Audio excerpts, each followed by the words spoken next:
ఇందిరమ్మ రాజ్యం వచ్చిన తర్వాత జరుగుతున్నటువంటి తొలి ఉగాది ఇది.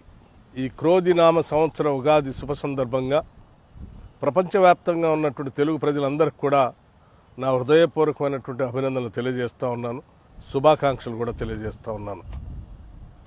ఈ క్రోధినామ సంవత్సర సందర్భంగా ప్రతి ఇంట సౌభాగ్యాలు నిండాలని, అందరూ ఆనందంగా ఉండాలని, సిరి సంపదలతో తులతోగాలని మనస్ఫూర్తిగా కోరుకుంటున్నాను.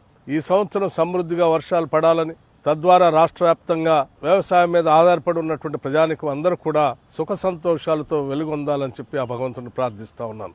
మరొక్కసారి తెలుగు ప్రజలందరికీ ఈ క్రోధినామ సంవత్సర సందర్భంగా మీ అందరికీ నా హృదయపూర్వకమైనటువంటి అభినందనలు తెలియజేయటమే కాకుండా, రాష్ట్ర వ్యాప్తంగా మేము ఇందిరమ్మ రాజ్యం తరఫున ఇచ్చినటువంటి గ్యారంటీలన్నింటినీ కూడా అమలు చేస్తున్నటువంటి సందర్భంలో లబ్ధిదారులకి, అట్లాగే ఈ ప్రభుత్వం ద్వారా సకల సంతోషాలతో స్వతంత్రంగా బతుకుతున్నటువంటి అందరికి కూడా నా హృదయపూర్వకమైనటువంటి అభినందనలు, కృతజ్ఞతలు తెలియజేస్తూ ఉన్నాను.